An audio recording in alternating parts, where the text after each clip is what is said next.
Saya pertegas, kita semua sadar yang mempersatukan bangsa ini adalah Pancasila. Tapi kalau nggak ada Nahdlatul Ulama, Pancasila nggak ada apa-apanya.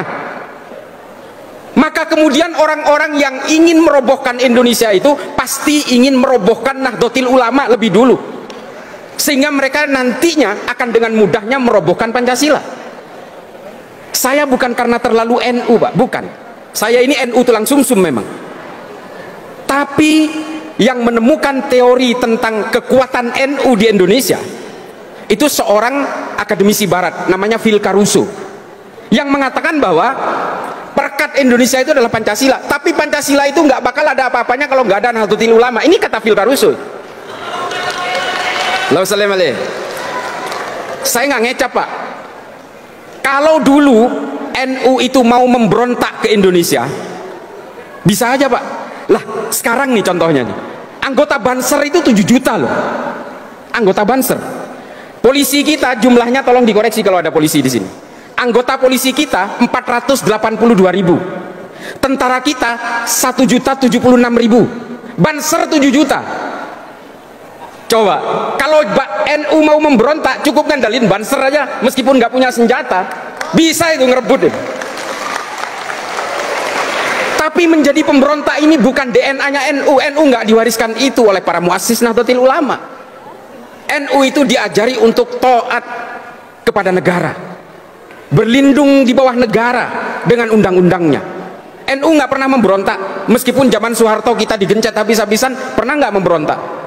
Muktamar NU di Cipasung dulu, Panser itu datang semua mengintimidasi Gus Dur, dibuat sosok tandingan untuk melawan Gus Dur namanya Abu Hasan. Tetap aja orang-orang NU itu nggak terpengaruh.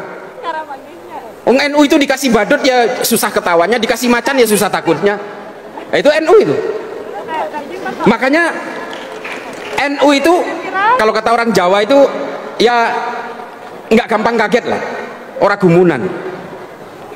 NU dari dulu digencet-gencet, Pak, dihajar oleh PKI, dibantai ulama-ulama NU dan anak-anak Ansor di Banyuwangi. Ketika ngelawan NU disalahin. Dari dulu itu selalu dicurigai. Apakah NU pernah mau memberontak kepada Indonesia? Nggak pernah. Ini mohon maaf kalau ada yang pernah berhubungan dengan gerakan ini ya. Kartosuwiryo aja ini. Kartosuwiryo kalau tidak mendirikan NII, Pak, dia jadi pahlawan. Bapak Ibu sekalian, dia penandatangan Sumpah Pemuda loh. Kartosuwiryo itu menandatangani Sumpah Pemuda, dan dia orang dekatnya Bung Karno.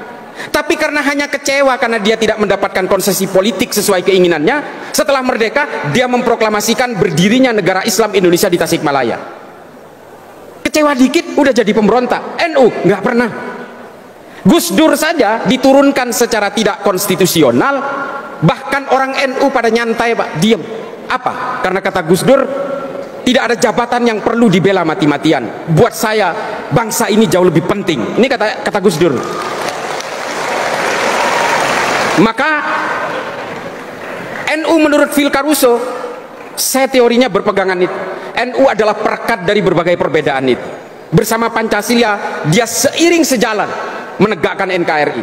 Tapi tolong diingat nih, pemerintah hari ini yang sudah berganti presidennya, tolong disadari Pak Prabowo dan Gibran sebagai wakil, Pancasila nggak ada apa-apanya kalau nggak ada NU. Jangan anak tirikan NU.